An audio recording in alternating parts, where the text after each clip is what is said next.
지방을 매립하고 있군요, 또.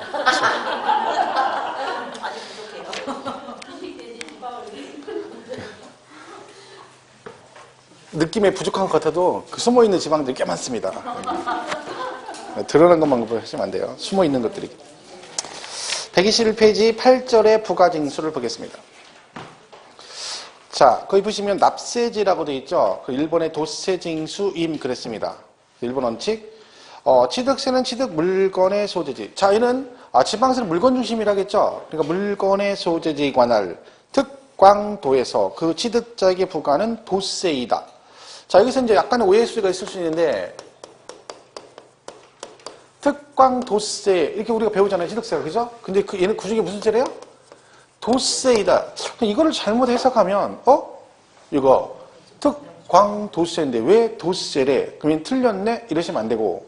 자, 그 중에 도세다라고 나와도 맞는 질문이에요. 이게 무슨 얘기냐면, 이 법을 만들 때, 우리나라가 8도, 행정구역 단위가 도가 기본이잖아요. 8도가 기본이잖아요. 그러니까 얘네들이 행정구역 기본 단위는 아니거든요. 그러니까 얘들이 8도가 기본이기 때문에 대표해서 그냥 도세 그러는 거예요. 그러면 얘가 대표해서 도세라고 하면 당연히 어디서는 특별시, 광역시에서는 무슨 세요? 도세는 아니니까 무슨 세겠어요? 특별시세, 광역시세겠죠. 그러니까 이거를 이렇게 했다가 틀렸다 그러시면 안 된다는 거지. 우리가 재산세 배울 때 재산세는 시, 군, 구세라고 배웁니다. 그죠? 근데 쟤는 뭐라고 돼 있어? 시, 군세 이렇게 나옵니다. 왜요? 도세가 기본이니까 도 밑에 뭐가 기본이야? 시, 군. 그러면 특별시, 광역시 밑에서는 무슨 세? 구세겠죠. 같은 의미다. 그죠? 자, 그럼 세금을 어디다 내느냐? 어디다? 자, 얘가 도세니까 취득세, 이 물건 취득하면 취득세를 누가? 강원도에서 가져가죠? 그럼 강원도청이 어디 있어요? 춘천에 있죠. 그럼 여기서 여러분 이 건물 사면, 원주사 이거 사면, 이거 세금 내려고 춘천까지 가야 되잖아. 못 찾아가죠? 그래서 걸어서 가려면 3박 4일, 그죠? 가야 되니까, 못 가니까, 오지 말고, 어디다? 그냥 원주시에다 내라. 세금은 그래서 시, 군, 구에다 냅니다. 그러니까 법으로 징수를 뭐 했어? 위임해놨어, 위임. 여기다 있는 거죠. 그죠? 그러니까 원주시에서 물건 취득하면 원주시에다 세금을 내시면 이 세금 누가 가져갑니까? 원주시에서 가져가면 안 되죠? 왜? 도세니까. 그럼 얘들이 걷어서 얘한테 갖다 주는 겁니다. 그러니까 징수를 했어요. 그래서 여기다 세금을 신고하는 거죠. 그래서 거기 동그라미 2번에 뭐라고 되어 있냐면 실제로 취득세 부가징수는 과세 대상 물건의 소재지에 관할 시장군수 구청장이 징수하게 된다라고 되어 있죠? 그게 그 얘기입니다. 보시면 되고. 이번에 납세지는 지금 보지 마세요. 그럼 뭐 크게 중요한 거 아니고. 그다음에 이제 122페이지 2번의 납세 절차를 보겠습니다. 납세 절차. 자, 얘는 뭐냐? 자, 납부 방법이 얘는 신고 납부죠. 신고 납부. 언제까지 하게 되냐면 취득일로부터 60일 이내 하셔야 됩니다. 60일 이내. 그렇죠? 취득한 날로부터 60일 이내. 자, 만약에 이 60일 안에 취득신고를 안 하면 무엇이 부과될까요? 가산세가 부과됩니다. 그러니까 우리가 총론 배울 때 신고는 가산세하고 외웠는데 걔가 어디다 써먹는지 모르는 거야.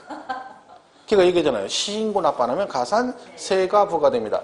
가산세는 신고불성실 가산세와 납부불성실 가산세가 있는데 여기 이제 뭐가 있어요? 부정 그러면 돼. 부정 그러면 너도 한번 죽어봐라. 40% 그랬고 일반 무신고는 20%, 과소신고는 10%고 납부불성실 가산세는 하루에 1일 10,000분의 3인데 한도가 있다. 100분의 70으로 한도가 된다. 이렇게 돼 있거든요. 자, 그러면 만약에 얘가 나왔어요. 시험에. 그러면 문제 풀었는데 뭐라고 나왔냐면 부정 어쩌거나 부정 어쩌건 뭐야? 40 있죠. 부정 40에서 맞았다고 딱 골랐는데 나중에 채점이 뭡니까? 땡 틀린 거예요. 그럼 분명히 뭐예요? 부정은 너 한번 죽어봐 40 그랬단 말이죠. 그러니까 이상하죠. 그럼 옆에 있는 친구가 뭐라 그래?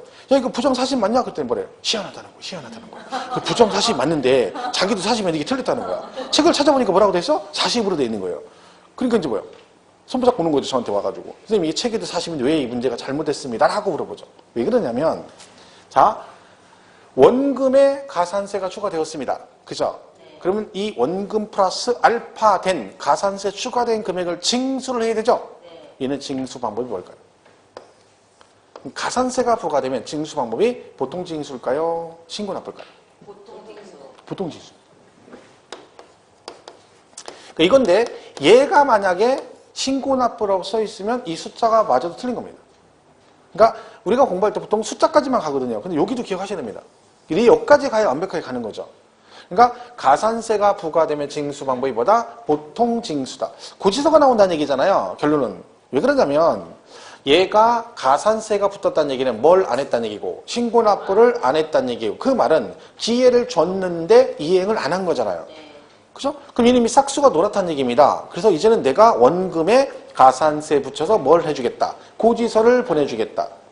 자, 그럼 왜 이걸 기억하셔야 되냐면 이거 말고 신고납부잖아, 원칙이요. 근데 취득세가 얘 말고도 신고납부 나오는 게 또 있습니다.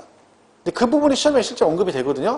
그러면 이거 말고 제도 신고납부, 또 신고납부, 또 신고 이렇게 있거든요. 근데 그걸 신고납부, 신고납부, 신고납부 이렇게 외우면 나중에 또 틀릴 수가 있어. 뭘 기억해? 얘를 기억해. 가산세가 붙으면 보통징수. 그 말은 가산세 빼곤 다 뭐다? 신고 납부다. 이렇게 기억하셔야 돼요. 무조건 가산세 붙으면 보통징수. 아니면 신고 납부. 이렇게 기억하시라는 거죠. 그래서 여기까지 기억을 해주셔야 합니다. 자, 그리고 얘는 이건 예외가 있죠? 상속을 받으면 상속은 상속 개시일이 속한 달의 말일부터 6개월. 외국에 주소가 있으면 9개월 이내 하도록 되어 있습니다. 자, 이 말은 자, 상속은 조심할 게 6개월, 9개월인데 이렇게 될 때가 있어요. 제가 이제 모의고사를 일부러 이건 맞으라고 되는 거죠. 취득세 상속의 경우 상속 개시일로부터 6개월, 외국에 있으면 9개월 이내 신고하고 납부해야 된다. OX. X입니다. 상속 개시일이 아니라 속한 달의 말일부터요. 속한 달의 말일부터. 그러니까 오늘 돌아가시면 오늘이 상속 개시일인데 오늘부터 6개월이 아니라 이달 말부터 6개월. 이걸 기억하시면 되죠. 그래서 그러면 징여로 취득하면 취득세 신고는 언제까지 해야 될까요? 징여. 60일이죠. 상속 100은 다 60일. 그죠? 그거 기억하시면 되죠. 자, 교재 보세요. 122페이지. 납세 절차. 원칙, 신고 및 납부. 1번, 일반 거래. 그래서 굵은 구시로 뭐라고 되어 있냐면 취득한 날로부터 60일 이내에 그 과표세로 적용 산출세액을 신고하고 납부해야 된다. 2번 토지거래 허가구역 나오는 이거는 중개사법에서 허가구역 얘기 배우시면 그때 그냥 개념 이해하시면 되니까 날짜는 어차피 60일이에요. 허가구역도. 그러니까 세부적인 내용을 지금 안 보셔야 됩니다. 3번 상속. 상속으로 인한 경우는 상속 개시일이 속하는 달의 말일부터 실종으로 인한 경우는 실종 선고일이 속한 달의 말일부터 각각 6개월. 외국에 주소가 있으면 9개월. 그러니까 외국에 있다는 얘기는 외국에 있으니까 기간을 좀 더 주는 거죠. 그리고 그 실종을 나오죠. 실종으로 있죠. 실종되면 실종 신고해가지고 법원에 실종 선고를 받으면 돌아가신 걸로 해버려요. 돌아가신 게. 그러면 상속하고 똑같이 되는 거죠. 그러니까 만약에 그 남자들은 너무 집을 오래 비우면 안 돼요. 막 한 번 나가면 몇 년씩 집에 안 들어가면 와이프가 집 나가자마자 바로 법원에 저기 실종 신고한 다음에 실종 선고를 받아버려요. 그럼 몇 년 있다 집에 들어왔더니 와이프가 상속받아가지고 이민 간 거예요. 그럼 나는 영등포역으로 가야 되는 거예요. 노숙자 되는 거 노숙자. 그죠? 그래서 너무 집을 안 들어가면 안 되고 1년에 뭐 분기별로 한 번씩은 들어가 줘야 됩니다. 분기별. 그 명절 2번 하고 1년에 6번 정도는 들어가 줘야 와이프가 딴 생각을 못 합니다. 내가 살아있던 걸 간간히 보여주는 거지. 안 올 듯 한데 오고 안 올 듯 한데 너무 자주 들어가면 또 욕합니다. 2달에 한 번씩 들어가 줘야지. 한 달에 한 번씩 가면 왜 이렇게 자주 들어오냐고 또 그러니까 적당한 선에서 그죠? 분기별로 4번 하고 명절 2번 6번은 들어가줘라. 그죠? 그런 얘기죠. 그래 서로 좋아. 그죠? 서로 좋아. 제가 엊그제 수업 갔는데 그 아는 그 학원 원장님이 저하고 친해요. 그래가지고 그 양반이 이제 학원을 저쪽 지방에다 해가지고 저한테 부탁해서 갔는데 처음으로 30몇 년 만에 부부 결혼 생활 처음으로 주말 부부라는 거야. 학원 때문에. 그러니까 본인은 거기서 학원에서 기거를 하세요. 그래서 금요일날 올라간대. 막 얼굴이 이렇게 피셨어요. 너무 좋다는 거야. 근데 그 조사는 의미가 다 좋다는 거예요. 왜냐면 혼자 와서 하는 것도 너무 재밌대요. 그냥 앉아서 혼자 밥 해 먹고 하고 나 혼자 뭐 이렇게 하면서 TV 보고 그러고 더 좋은 건 뭐냐면 주말에 올라가니까 와이프가 너무 좋대요. 몰랐대 자기는. 근데 일주일이 그러다가 주말에 집에 가면 너무 좋다는 거 서로. 그래가지고 안 하던 연애 때도 안 하던 영화도 보고 요즘 맨날 그런데 영화도 보고 맛있는 것도 먹고 둘이 토요일 계속 그런데 놀러 다니고 그리고 월요일 아침에 내려온대. 근데 지금 그게 지난 11월 달인가부터 하기 시작했는데 너무 좋다는 거야. 그리고 그게 더 좋대요. 와이프하고 계속 그런 게. 제가 저기도 잘 알거든요. 그 와이프도 제가 누나 하고 그러거든요. 옛날부터 알아가지고. 근데 그 누나도 자기서 직장내 생활하거든요. 본인도 좋은 거예요. 왜? 남편 타치 안 받고 술 먹고 싶으면 먹고 들어가고 집에 자고 그리고 주말 되면 남편은 뭐 같이 영화 보고 뭐 하고 또 음식해서 주고 뭐 이런 게 너무 좋다는 거예요. 와, 그래도 그러면서 나한테도 야, 해보니까 진짜 괜찮더라. 너도 해봐라. 그래서 형님은 전생에 나라를 구했기 때문에 그런 겁니다. 아무나 그런 건 아니죠. 그죠? 그때 어떤 사람은 또 주말 보고 하면 아예 멀어지는 수도 있어요. 그죠? 부작용이 생길 수 있죠. 한편은 부럽긴 한데 우리는 뭐, 그죠? 언젠가 그런 일이 있겠죠. 그죠? 자, 그래서 그 실종신고 조심해야 됩니다. 그죠? 그래서 와이프하고는 싸우면 안 되고 잘하셔야 됩니다. 있는 사람 잘해. 그리고 와이프가 술 먹고 돌았는데 갑자기 안 하던 짓 하고 꿀물 같은 거 사주면 바로 마시면 안 된다겠죠? 꼭 뒤 돌아서서 은수저 한번 넣어보고 살짝 확인을 하는 습관을 들여야 됩니다. 그죠? 잘못하면 훅 가는 수가 있어요. 요새 얼마나 험한 세상인데, 그죠? 자, 4번 보세요, 4번. 신고 납부 기한 이내에 등기 등록하는 경우.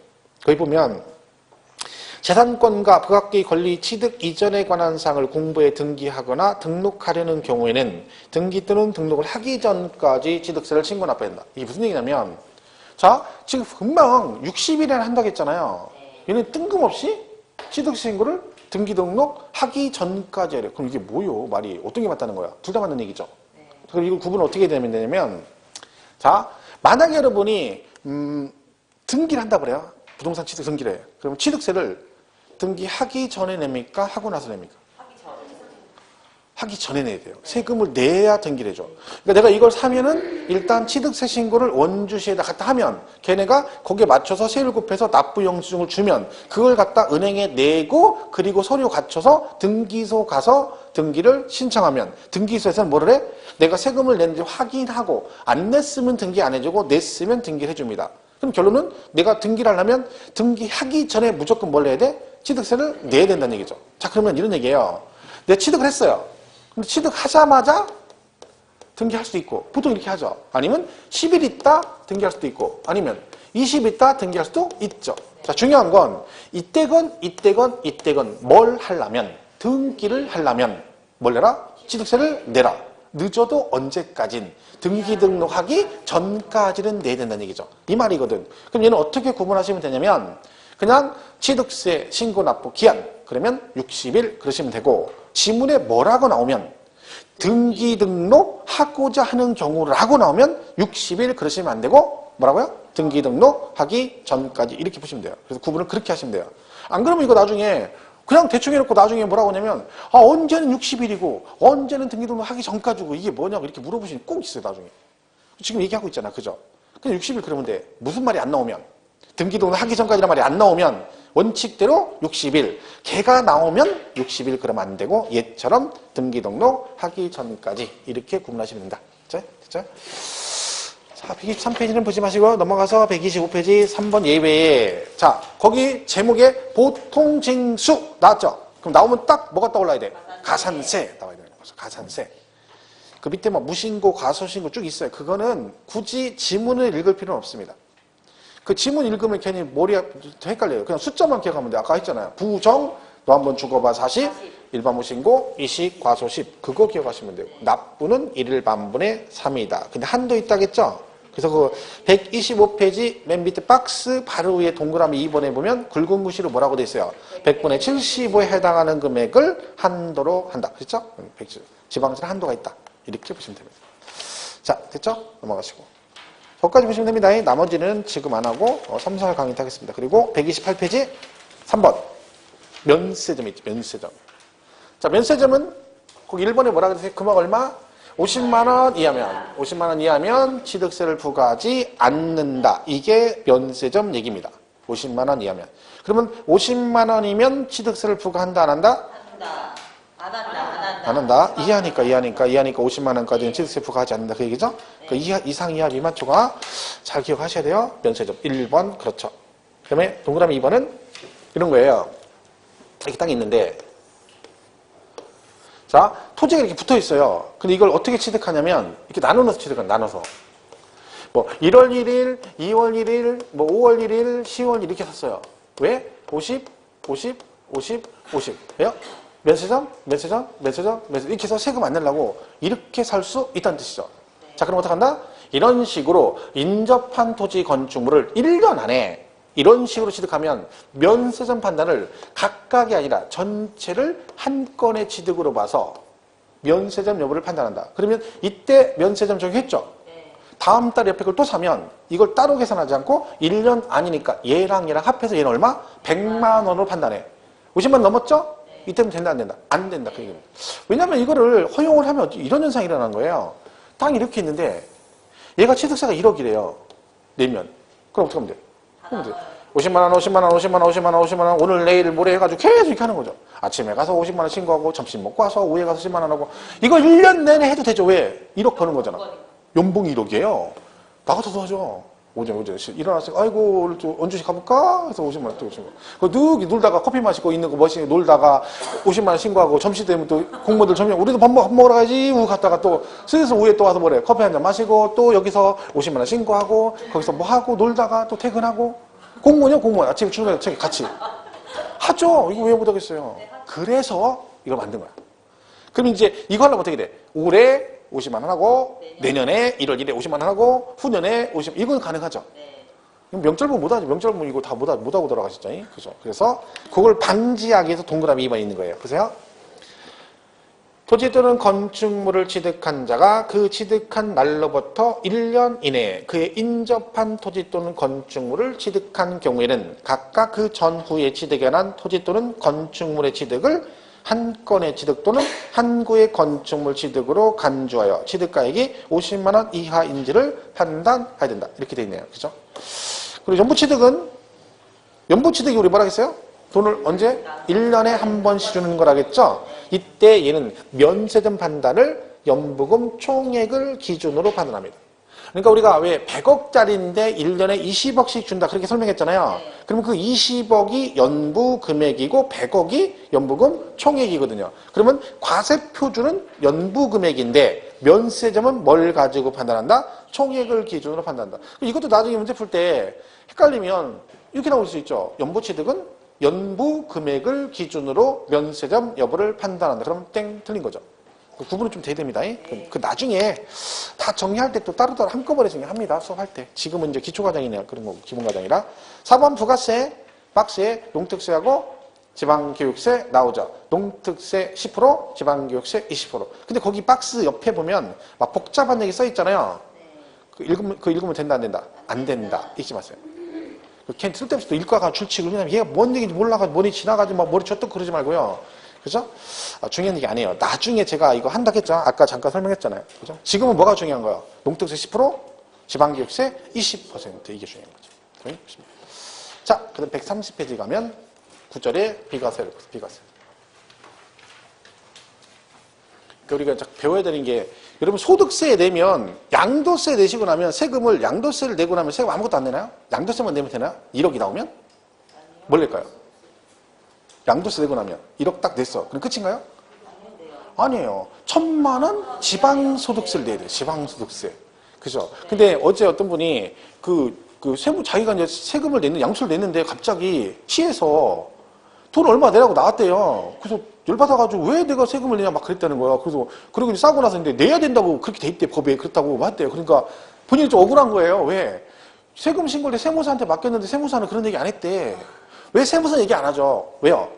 걔는 국세만 드니까 양도세씩만 해준 거예요. 지방소득세는 지방세거든요. 그러니까 얘기 안 하지. 그러니까 국세청은 양도세 받고 끝이에요. 그럼 지방소득세는 어디서?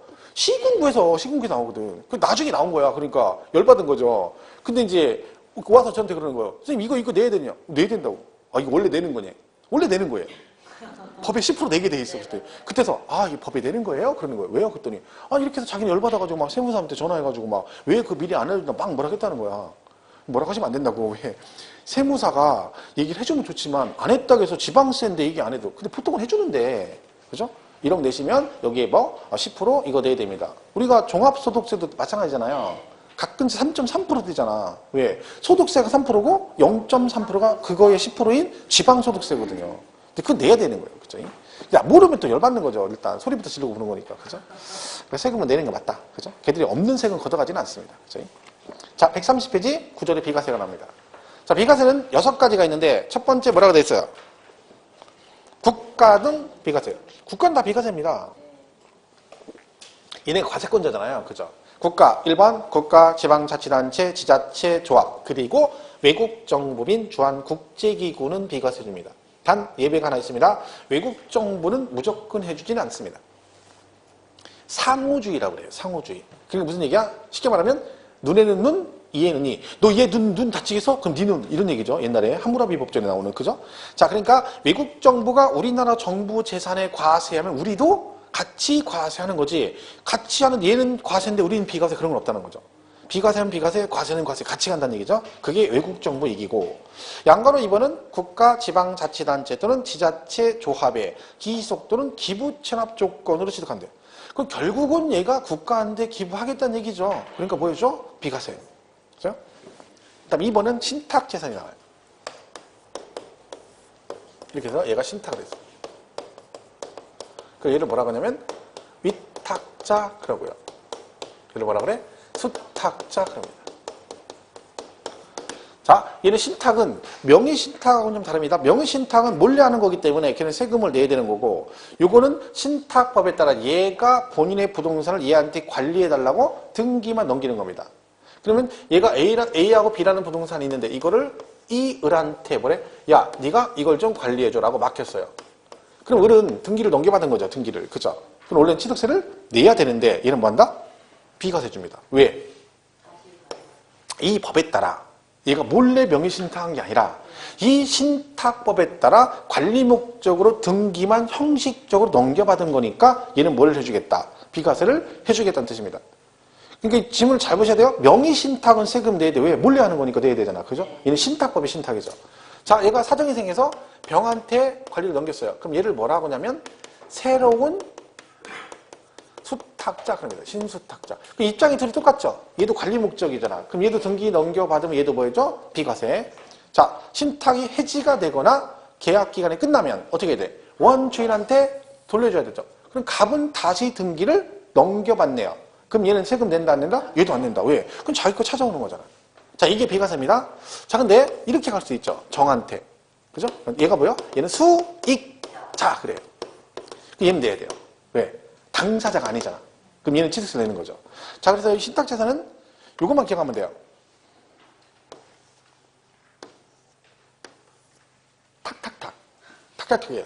자, 위탁자부터 수탁자, 수탁자, 신수탁자, 수탁자, 위탁자. 이 세금이에요. 탁탁탁탁탁탁이 세금이에요. 자, 보세요. 여기는 수탁자부터 수익자, 탁익인데 돼. 탁탁이 아니잖아. 그죠? 그러니까 신탁재산은 뭐요? 탁탁탁이 비과세다.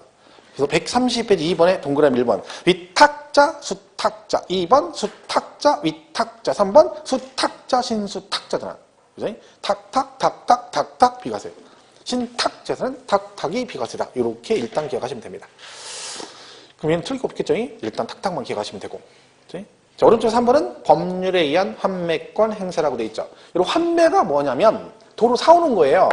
근데 환매는 두 가지가 있어요. 법률상 환매가 하나 있고 하나는 개인끼리 환매 특약등기라는 게 있어요. 예를 들면 여러분이 집을 팔면서 상대방한테 내가 1년 후에 다시 너한테 돈을 얼마 더 줄 테니까 나한테 도를 팔아라. 그런 조건부로 하는 걸 환매라고 그래요. 그러면 넘길 때 등기 넘길 때 부기 등기로 환매 특약 등기를 해가 넘기는 거죠. 그리고 기간 되면 원하는 돈 주고 도로 사오는 걸 환매라고 그래요. 근데 걔는 비과세가 안 돼요. 그때는 또 왔다 갔다 하는 거죠, 등기가. 그죠? 그때는 세금을 다 내야 돼. 근데 얘는 법률에 의한 환매죠. 얘는 비과세입니다. 이게 뭐냐면 거기 보면 자 앞에 법이 나오죠. 징발재산 정리에 관한 특별조치법, 국가보유에 관한 특별조치법, 폐지 법률에 따른 동원대상제 어쩌고 돼 있잖아요. 근데 이거는 외울 필요가 절대 없는 거죠.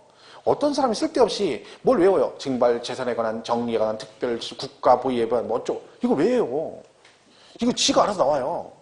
그러면 뭐만 기억하면 돼? 법률에 따른 환매니까 이상한 법이 하나 나오고 뒤에 꼬랑지에 환매 어쩌고 나오면 걔가 뭐요?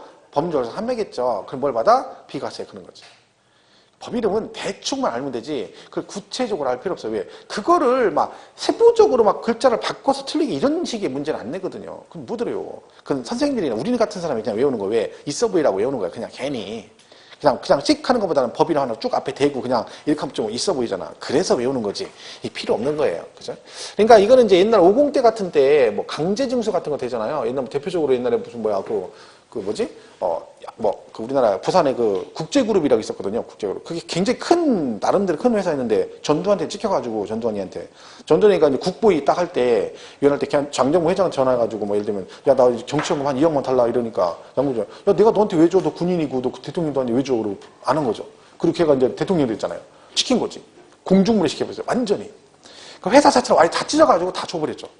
그래서 그 사람 그지 됐잖아요. 그리고 청문회 때 나왔었잖아요. 막 와가지고 전두환하고 양정무 회장이 나와가지고 막 둘이 막 이런 거 봤더니 완전 장난 아니죠 그때. 그죠? 근데 그런 것들이 이제 나중에 특별조치법상에 환수조치 되는 수 있어. 내 거 찾아오는 거잖아. 그럼 뭐 해주겠다? 비과세 해주겠다. 우리나라 대기업이 뭐 옛날에 대통령 비호 안 받고 정치권 비호 안 받고 큰 회사가 어디 있습니까? 대표적인 SK죠. SK. SK가 원래 교복 만드는 봉제 공장 하던 회사입니다. 봉제 공장. 쉽게 말하면 봉제 공장, 큰 봉제 공장이죠. 왜? 교복 만드는 거, 엘리트 교복 만드는 데죠. 근데 최태원이가 그 노태우 아들하고 결혼했죠. 노태우 딸하고 노소영이하고 결혼한 거야. 그러니까 노태우가 지참금으로 한국 이동통신을 다 준 겁니다. 그때 완전 삐삐 나올 때 그때 막 그 초창기 때 그 상류도 싹 줬잖아 이렇게 싹 뜯어가지고 다 이렇게 준 거야 SK에. 그래서 걔들이 SK를 만든 거죠. 그리고 지금 대기업 된 거잖아요. 근데 그거 아니면 어린 택도 없습니다. 아직도 그러면 걔들 그거 있을 거예요. 걔 끼끗해야 장학퀴즈 한다고 옛날 성경에서 장학퀴즈 했거든 성경. 그거 하던 회사예요. 근데 SK 그 밀어주는 바람에 완전 된 거죠. 그리고 최태원은 이제 이혼했잖아. 왜? 노태우 물어나고 이제 노태우 이제 뭐 왔다 갔다 하니까 이제 얼마 전에 이혼했잖아요.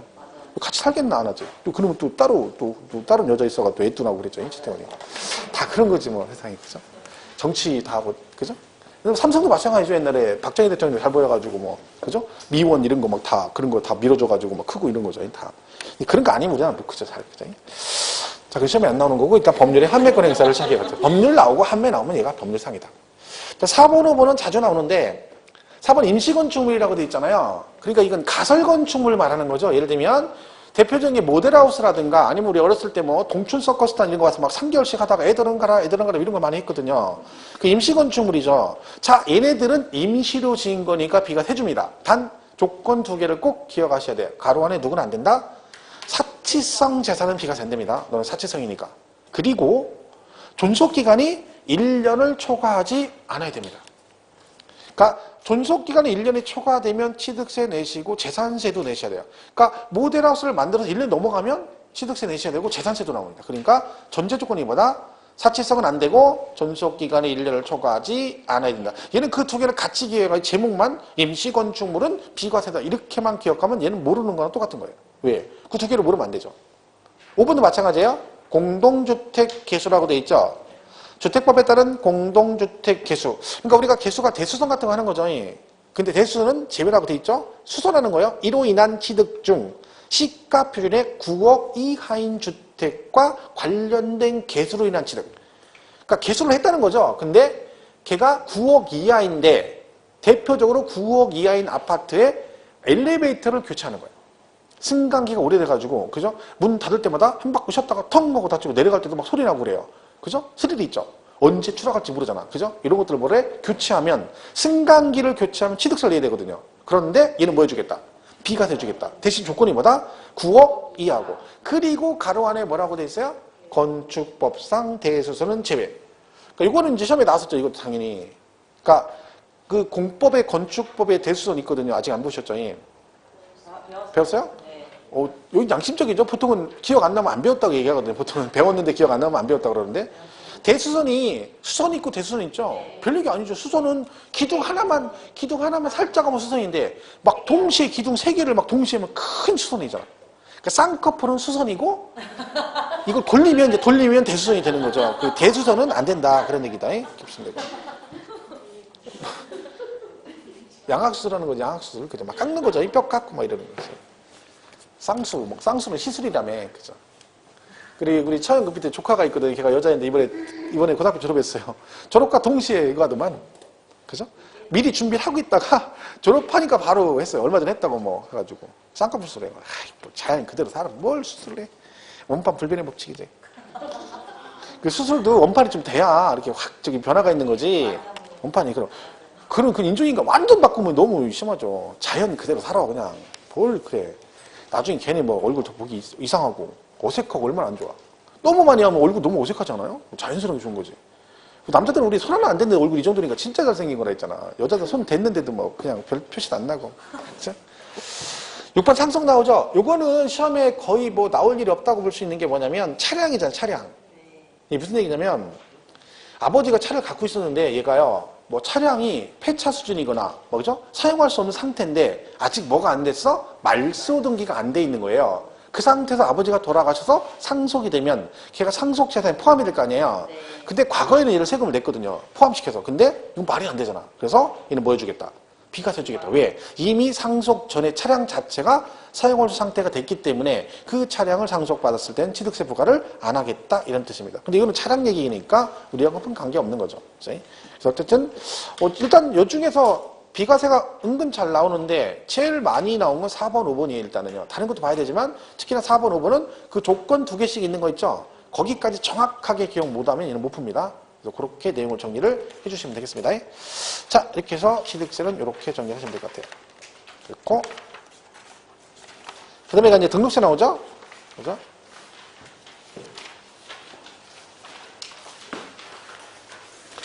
자, 그럼 우리 지금 배운 게 취득세를 배웠죠. 그죠? 그래서 간단하게 얘가 이런 흐름을 가지고 배웠다는 걸 한번 살짝 정리하고 그리고 등록세를 가보겠습니다.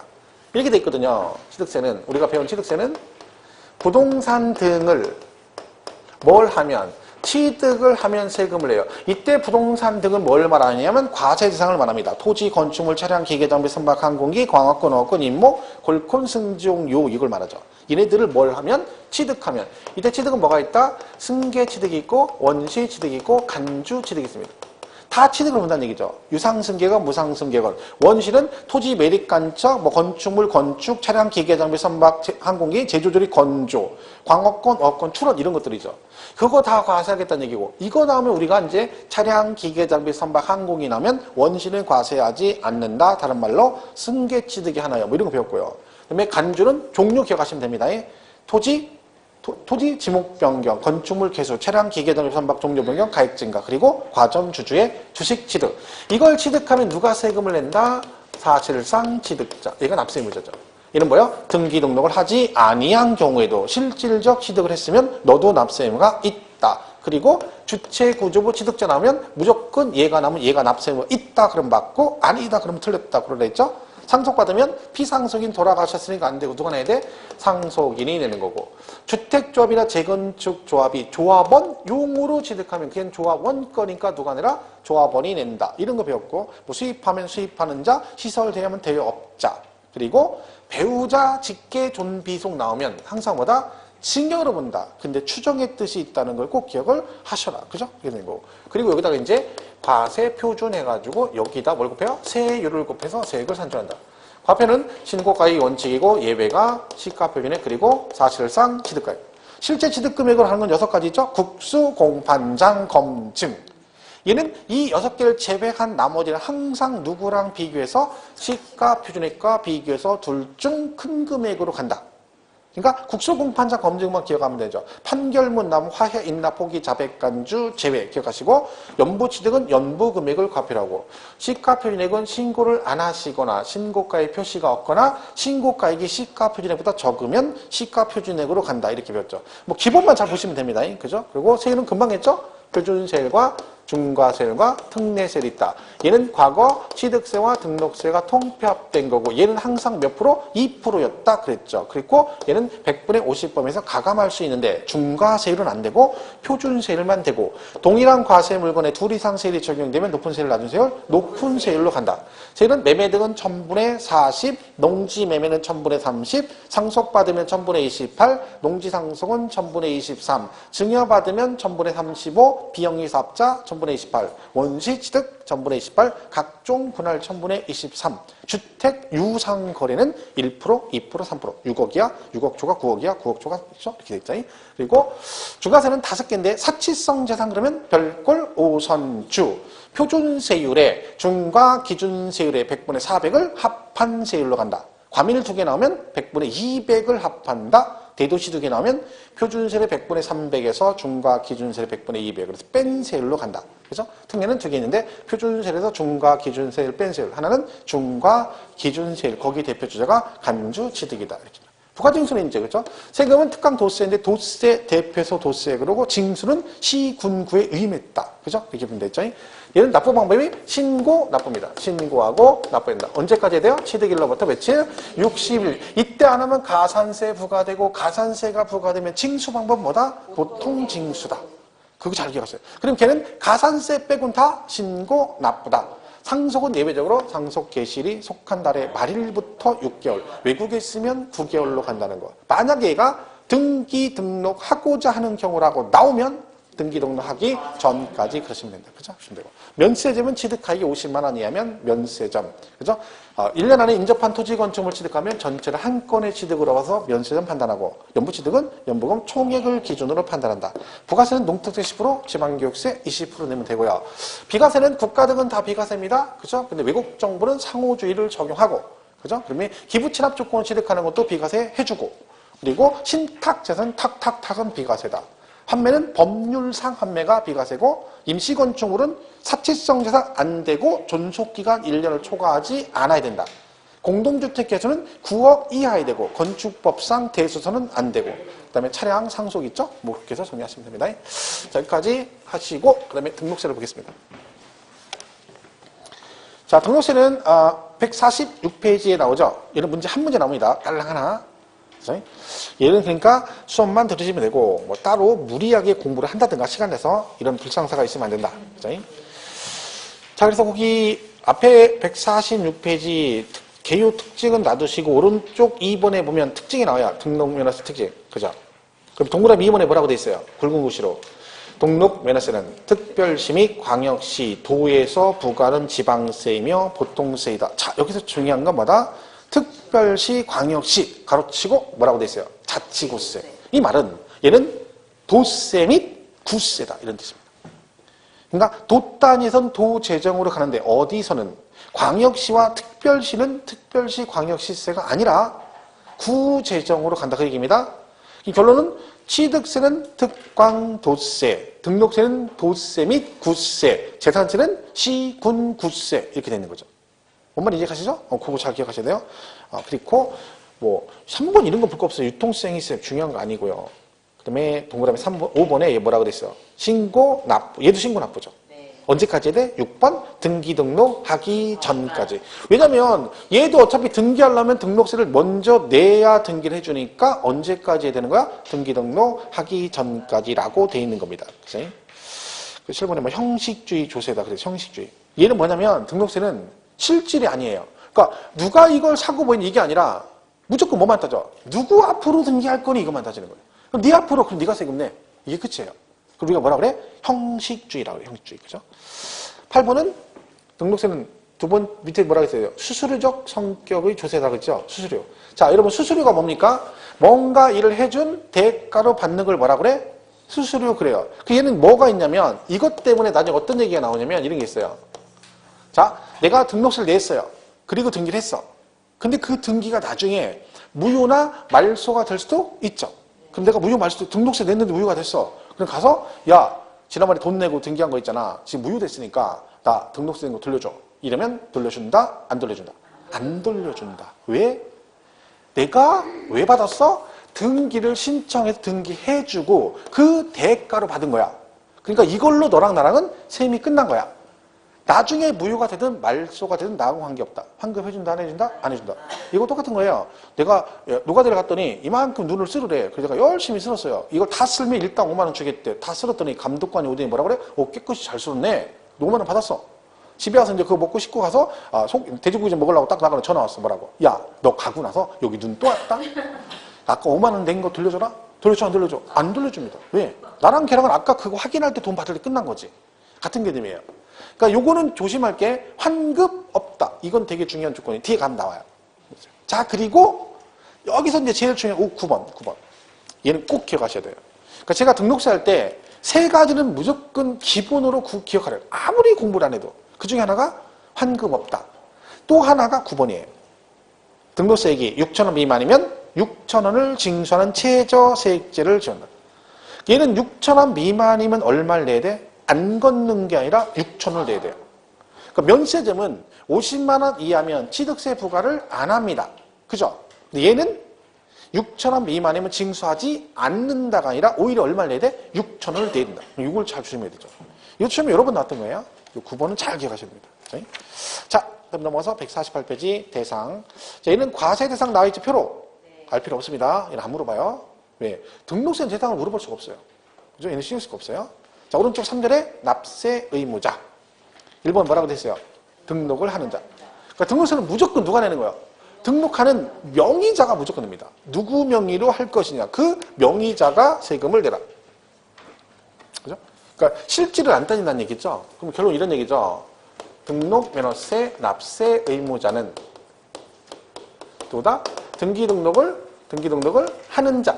그죠? 명의자. 다른 말로 명의자. 누구 명의랄까? 그 명의자가 납세 의무자라는 거죠. 명의자. 다른 말로 권자가 납세 의무자. 설정등기를. 자, 이런 얘기죠. 자, 보세요. 만약 여러분 집을 담보로 돈을 빌렸어요. 그죠? 그럼 은행에서 저당권 설정 등기 하죠. 그죠? 그럼 등록세 내야 되잖아. 그러면 그 저당권이란 설정 등기할 때 그 저당권이란 권리는 누구 명의로 생깁니까? 은행 명의로 생깁니까? 세입자, 즉 그 채무자 명의로 생깁니까? 은행 명의로 생기죠. 은행이 자기에다가 우리 등기부등 뭐라고 해서 무슨 은행, 무슨 지점, 채권, 금액 이렇게 돼 있잖아요. 그럼 은행이 명의자고 걔가 저당권자입니다. 그럼 등록세는 누가 내야 돼? 은행이 내야 돼요. 내가 그러면 전세를 줬어. 전세를 세입자한테. 그죠? 그럼 세입자가 거기다 전세권 설정 등기하죠? 자, 전세권 설정 등기하면 그 전세권이라는 명의가 세입자 명의로 생깁니까? 집주인 명의로 생겨요? 세입자 명의죠. 세입자가 명의자고 걔가 등록을 받는 자고 걔가 전세권자인 거죠. 그럼 세금은 누가 낸다? 세입자. 그러니까 무조건 형식을 등기 받는 자가 낸다 그런 얘기인가요? 자, 이렇게 기억하시면 되죠. 그래서 그 149페이지 1번 등록을 하는 자 동그라미 1번에 재산권과 그 밖의 권리 설정 변경 또는 소멸에 관한 사항을 공무부에 등기 또는 등록을 하는 경우 등록을 하는 자에게 부과한다. 여기서 등록을 하는 자라 함은 등기 등록부상에 기재된 명의자 즉 등기 권리자를 말한다. 그렇죠? 이렇게 보시면 되죠. 자, 넘어가시면 그 뒤에 뭐 잔뜩 뭐 설명되어 있는데 그런 거 읽을 필요 없습니다. 자, 그럼 만약에 납세 의무자 부분이 조금 언급이 된다 치면 151페이지 3번에 채권자 대위 등기란 게 있죠. 이 부분은 시험에 가끔 나옵니다. 대위 등기란 말은 뭔 얘기야? 채권자 대위 등기. 뭔 얘기야? 대신 등기를 신청하는 누가? 채권자가. 자, 이런 얘기 보세요. 이렇게 건물이 있어요. 근데 이게 갑소유 건물인데요. 갑소유 건데 을이 채권자예요. 채권자. 얘 돈 받을 게 있는 거죠? 얘가 채무자인 거죠. 채무자. 그 얘가 맨날 가서 돈 달라고 해요. 돈이 없대. 자기는 주고 싶은데 가진 게 없대. 계속 그래요. 그래서 포기하려고 하는 찰나에 바람결에 소문이 들린 거예요. 이놈이 어디서 건물을 지었다는 거예요. 그래서 얼른 가서 여기다가 가압류하려고 등기부 등본을 떼봤더니 미등기야. 미등기. 무슨 얘기예요? 소유권 보존 등기가 안 돼 있다는 얘기지. 그럼 여기다가 다른 등기 할 수 있다 없다? 없어요. 왜? 보존 등기가 안 되면 안 되거든요. 그러니까 이제 못하니까 열받는 거죠. 그 사람이 열받아가지고 법원에 가서 일렀어요. 31억 후는 이놈이 이렇게 했다 했더니 얘가 들어보니까 이놈이 나쁜 놈이잖아요. 그러니까 뭐라? 이놈이 나쁜 놈이네. 그러면 네가 누구? 채권자 네가 이 앞으로 뭐래라? 보존 등기를 신청해 이런 거죠. 법원에서. 그럼 채권자가 채무자 앞으로 보존 등기를 신청할 수 있습니다. 그럼 등기가 되는 거야. 그러면 얘가 대신 등기를 신청했죠. 이때 등록세는 둘 중에 누가 내느냐 그 얘기입니다. 누가 낼까요? 이 갑이 낼까요? 을 채권자가 낼까요? 얘가 세금을 내야지, 세금을. 왜? 얘는 신청만 하고 지 거 아니잖아요. 등기는 얘 앞으로 받잖아. 등기세 결국 누가 내? 자기 앞으로 등기하니까 얘가 내야지. 그러니까 신청은 얘가 했지만 세금은 누가 낸다? 갑이 냅니다. 이걸 뭐라 그래? 채권자 대위 등기 그래요. 이게 시험에 거기 1번 있죠. 동그라미 1번. 걔가 기출로 나왔던 거예요. 갑소유 미등기 건물에 대해서 을이 채권 확보를 위해서 법원의 판결에 의한 소유권 보존 등기를 갑의 명의로 등기할 경우 등기는 어차피 갑 앞으로 하니까 세금 누가 내야 돼? 갑. 이게 이제 시험에 뭐라고 나와? 을 이렇게 나오면 땡 틀린 거죠. 결국 대위 등기는 나중에 뭘 찍으면 되냐면 소유자를 찍으면 돼. 소유자. 원래 소유자가 세금을 내야 되는데 걔가 안 하니까 이해관계자인 제3자가 뭐 등기를 신청하는 뭘 했다라고 나오거든요. 근데 결론은 누굴 찍으면 돼? 아, 소유자. 그럼 여기서는 갑이 소유자라고 돼 있으니까 갑이라고 하면 되는 겁니다. 그죠? 요것만 조금 개념 이해하시면 돼요. 나머지는 뭐 나중에 보시면 되고요. 자, 이렇게 돼 있고 밑에 4번은 형식주의 과세 그래서 뭐 형식만 갖추면 과세한다 그랬죠? 이렇게 있는 거니 그런 건 뭐 그냥 보시면 되고요. 자, 넘어가시고 그다음에 152지경 4절에 과세 표준이 나옵니다. 과세 표준. 얘는 너무 막 깊이 갈 거 없어요. 가볍게 넘어가시면 됩니다. 그래도 나중에 다 맞출 수 있어요. 그래서 자, 등록세는 과표가 취득세하고 좀 다릅니다. 왜? 취득세는 취득한 물건이 하나 있으니까 거기에 대해 세금을 내면 되는데 얘는 등기 종류가 무지 많죠. 뭐 가압류, 가처분, 경매신청, 저당권, 임차권 뭐 많아요. 근데 그 등기 종류 많은 등기가 전부 다 과표가 똑같을 수는 없겠죠. 그럼 결론은 무슨 얘기야? 그 등기 종류에 따라 과표가 다 다릅니다. 결국 얘는 무슨 얘기야? 이런 등기할 때는 이 금액을 과표라고 이런 등기할 때는 이 금액을 과표라고 이걸 지금 설명하고 있는 거죠. 자, 그 중에 첫 번째가 뭐예요? 부동산 가액에 따른 과표래요. 이게 무슨 얘기야? 이 등기는 무엇을 과세 표준한다? 부동산 가액. 그 등기하고자 하는 그 부동산 가액을 과세 표준하는 등기가 있다. 그런 얘기죠. 자, 그럼 그런 등기가 뭐가 있느냐? 그런 얘기죠. 자, 근데 지금 보시면 1번 부동산 가액에 따른 과표 그래서 원칙 신고가 예외 시가 표준액 3번에 사실상 취득가 어디서 들어봤죠? 취득세 나오는 거예요. 취득세.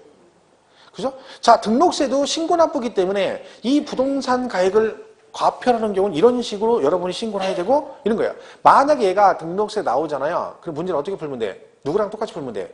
취득세하고 똑같이 풀면 돼요. 그렇게 나오겠죠. 신고 가액이 시가 표준액보다 적다. 그럼 뭐? 시가 표준액. 국수 공판장 검증이 나오면 사실상 취득가예요. 뭔 말인지 이해가시죠? 그냥 그대로 풀면 됩니다. 자, 그런데 이때 얘가 부동산 가액을 과세 표준으로 하는 등기가 뭐가 있냐면 대표적으로 소유권에 관한 등기와 가등기 그리고 지상권 이런 게 있습니다. 그러니까 소유권 등기할 때는 부동산 가액을 하고 그 다음에 지상권은 뭔지 알죠? 지상권. 남의 토지에다가 내가 지상권 설정해서 건물도 지을 수 있죠. 약정한 기간 내에. 그죠? 그 지상권이고 가등기는 사실은 얘는 뭐 부동산 가액을 과표하는 경우도 있고 두 개거든 사실은요. 얘는 채권 금액을 과표하는 두 가지거든요. 사실은 가등기는. 그럼 가등기 등기법 배우셨나요? 네. 그 가등기 종류가 있죠. 뭐 담보 가등기도 있고 또 뭐도 있어. 소유권 이전 청구권 가등기가 뭐 두 개 있죠. 그러면 이 가등기는 그 등기 원인이 뭐냐에 따라서 부동산 가액을 과표하는 경우도 있고 채권 금액으로 가는 경우도 있습니다. 예를 들면 담보 가등기는 뭐와 관련된 거야? 채권 채무와 관련된 거죠. 그러면 담보 가등기는 과표가 부동산 가액이 아니라 뭐? 채권 금액이 되는 거고 소유권 이전 청구권 가등기는 부동산 소유권과 관련된 거니까 걔는 뭘로 가? 부동산 가액으로 갑니다. 사실은. 그죠? 그래서 얘는 두 개고 소유권, 지상권은 뭘로 간다? 부동산 가액으로 간다. 이렇게 돼 있죠. 그치? 자, 근데 여기서 만약에 이 시험에 뭐가 이제 그나마 나오냐면 153페이지 맨 위에 있죠. 굵은 글씨 있죠. 네. 다만 등록 당시 자산 재평가 또는 감가상각 등의 사유로 그 가액이 달라진 경우는 뭐한다? 변경된 가액을 과세 표준한다. 이건 시험에 여러 번 나왔어요. 무슨 얘기냐면 사실상 취득가액으로 가는데 얘가 등기 당시 가액이 뭐가 됐대요? 변경이 됐대. 왜? 이것 때문에 자산 재평가나 뭐 때문에 감가상각으로 이런 얘기죠. 그러니까 취득 당시 바로 등기를 안 하고 등기는 과거에는 따로 해도 되잖아요. 나중에 해도 되죠. 나중에 할 거 아니에요. 근데 취득할 때 금액이 다시 등기 당시에 뭘 했다는 거야? 자산 재평가를 했다는 얘기는 다시 평가했다는 얘기죠. 네. 그 시간이 흘러 다시 평가하게 되면 가격이 변경이 되겠죠. 일반적으로 오르겠죠. 그 다음에 감가상각은 뭐예요? 그거죠. 우리가 건물을 사면 노후화되잖아요. 세월이 하면 노후화되죠. 그러면 우리가 법적으로 회계 처리할 때 어떻게 해? 그 가치, 노후화되는 만큼 가치가 떨어지니까 그걸 비용 처리를 해줍니다. 그래서 걔가 내용연수가 있거든요. 우리 부동산도. 그리고 건물 같은 경우 구조, 건물 구조가 튼튼하게 지면 내용 수명이 긴 거고 아니면 짧겠죠. 그럼 그 내용 연수 기간 동안에 계속 걔를 뭐 해줘? 비용으로 차감을 해주면 걔가 내용 연수가 딱 끝나면 장부가액이 제로가 되도록 만들어줘요. 그러니까 한꺼번에 비용 처리를 하는 게 아니죠. 그러니까 우리가 뭐 한다고 그래? 감가상각 된다 그랬잖아요. 그 감가상각이란 말이야. 비용이 가치가 떨어지니까 그만큼 비용 처리를 해주는 거죠. 그 시간이 흘리면 금액이 점점 줄어들겠죠. 이런 식으로 뭐가 됐다? 가액이 뭐가 되면 변경이 되면 그 얘기죠. 그때는 어떻게 한다? 실제 취득 금액이 아니라 뭘로 가? 이 변경된 금액을 뭘로 한다? 과세 표준할 수 있다 해서 이 지문이 시험에 나옵니다. 그래서 뭐라고 나왔었냐면 이렇게 해서 변경된 경우에도 변경 전 가액을 과세 표준을 한다 해서 땡 틀리게 나왔어요. 근데 굵은 글씨만 딱 기억하면 돼요. 그냥 이 지문 나오면 그냥 변경된 가액을 한다. 요것만 딱 거기는 좀 조심하시면 돼요. 나머지는 뭐 크게 그렇습니다. 얘가 단독으로 나오기 처음에 어느 특정 파트 하나가 나오진 않아요. 왜? 문제가 하나 나오는데 종합 문제로 나오죠. 종합 문제. 그죠? 요거 하나 이런 식으로 나와요. 근데 문제가 생각보다는 어렵지 않은데 작년에만 답이 작년에는 뭐 엄청 어려웠죠. 작년에. 왜? 작년에는 뭐 우리도 어디 있는지 모르는 지문을 냈으니까. 저도 모르는 지문을 냈으니까 어디 막 조문에 어디 있긴 있는데 저 구석에 있는 거 어떻게 기신과 짝을 꺼내가지고 그냥 대충 만들어 놓은 거야. 대충 내가 볼 때는. 완전 성의 없는 문제입니다. 그럼 누가 못 만들어? 그렇게 만들어. 그죠? 아무것도 내면 되지 뭐. 그냥 갖다 놓고 수업계 5개 넣고 맞았니 틀렸니? 찍으라고 낸 거죠. 아예. 그죠? 작년 등록세가 2문제 나왔어요. 그래가지고. 말도 안 되는 문제가 나왔죠. 그죠? 자, 154페이지 2번 채권 금액이라고 돼 있죠? 자, 거기는 채권 금액을 과표하는 거. 그 참고 있죠. 밑에 참고. 거기 보면 가압류, 저당권, 가처분, 경매 신청 시는 뭘로? 채권 금액을 과세에 표현한다. 이 말은요. 가만히 보면 가압류나 저당권이나 가처분이나 경매 신청은 다 뭐랑 관련되어 있냐면 채권 채무와 관련되어 있죠. 그래서 채권 금액인 거예요. 4개가. 그죠? 얘도 시험에 어떻게 나오냐면 그 위에 2번 채권 금액에 한 과표에서 1번 일정한 채권 금액이 있으면 채권 금액을 과세 표준한다 그랬죠. 근데 동그라미 2번에 일정한 채권 금액이 없을 때에는 이거죠. 없을 때는 뭔다? 채권의 목적이 된 것 또는 처분 제한의 목적이 된 금액을 그 채권 금액으로 본다. 이 지문이 이제 시험에 굵은 글씨 된 게 시험에 나왔던 거예요. 이게 무슨 얘기냐면 채권 금액이 없어. 제가 만약에 돈을 빌려줬는데 받을 때 돈을 안 받고 물건으로 대신 받기, 1년 후에 그 부동산으로 대신 받기로 했어요. 그러면 채권은 있는데 뭐는 아니야? 금액은 아니잖아요. 그럼 어떻게 한다는 거? 채권의 목적이 된 것, 그것의 가격으로 간다는 얘기고, 또 하나는 처분의 제한 목적이 된 금액은 채권 최고액을 말합니다. 채권 최고액. 그러니까 내가 신청서상에 최고할 수 있는 금액을, 최대 금액을 말하는 거죠. 이런 은행에서 1억 돈 빌리잖아요. 그러면 저당권 설정할 때 은행에서 돈 얼마 1억으로 합니까? 안 합니다. 1억 3천, 2천, 최소 2천 이상. 보통 옛날에는 보통 30% 업했죠. 그러니까 1억 3천으로 하는 거야. 왜? 얘가 나중에 문제가 있어서 경매 같은 거 들어가게 되면 추가 비용이 발생할 수 있죠. 그리고 그 비용도 그렇고 채권 금액을 높여놔야 나중에 자기가 채권에서 최대한 많이 할 수 있기 때문에 모든 어떤 금융기관도 할 때 그대로 그 금액을 올리진 않습니다. 내가 등기부등본 떼봤을 때 채권 금액 1억 2천 돼 있다. 그러면 무조건 빌린 돈은 1억 2천 아니에요. 액면 그대로는 절대 안 넣습니다. 그거보다 무조건 업해서 간다는 얘기죠. 자, 그런 얘기다 해서 그 동그라미 2번 나오면 그거 정도, 그죠? 기억하시면 됩니다. 나머지는 뭐 크게 볼 거 없죠. 그리고 기타 3번 기타 금액에 한 과표를 해가지고 거기 보면 뭐 전세권, 지하권, 부동산, 임차권 나와 있죠. 사실 올해 문제, 작년 문제에 이 틀린 거 걸로 해서 정답이 그 부동산 임차권 있죠. 사실 이게 나왔어요. 지문 하나에 정답으로. 얘 월 임대차 금액인데 월세 저는 보증금, 임차 보증금 그럼 틀리고 뭐라고요? 월 임대차. 월 임대차가 뭐냐면 보증금 500에 20. 얼마 얘기하는 거야? 20. 월세. 그러니까 임차권 설정인데 월세가 과표가 된다 그런 뜻이죠. 근데 이게 이제 올해 작년 정답이었거든요. 그죠? 그러니까 올해는 나이면 이건 물어보진 않겠죠. 과표가 작년 나왔으니까. 그죠? 자, 그 다음에 오른쪽 4번에 건수죠. 건수. 한 건당 6,000원 그러거든요. 이때 건수에 거기 보면 말수 동기, 지목 변경, 건물 구조 변경 등기, 기타 등등이 있죠. 여기서 대표적인 하나 기억하면 말수 동기. 그러니까 내가 저당권 설정해서 말수할 때는 어떻게 한다? 한 건당 6,000원이에요. 그럼 건수로 가죠. 건수로. 사실 얘 때문에 우리 등록세가 종양세라고 하는 거예요. 종가세도 있고 종양세 있잖아요. 종가는 과표가 금액으로 표시되는 거고 종량은 수량 등으로 표시되는 걸 말하죠. 근데 얘가 종량세라는 표현을 같이 쓰는 이유는 얘 때문에 그런 거예요. 4번 때문에. 왜? 얘는 과표가 뭐예요? 금액이 아니라 건수잖아. 건수. 그죠? 그것 때문에 종량세다. 그런 얘기입니다. 자, 이렇게 해서 네, 됐죠? 자, 여기까지 하고 잠깐 쉬겠습니다. 156페이지부터 하겠습니다.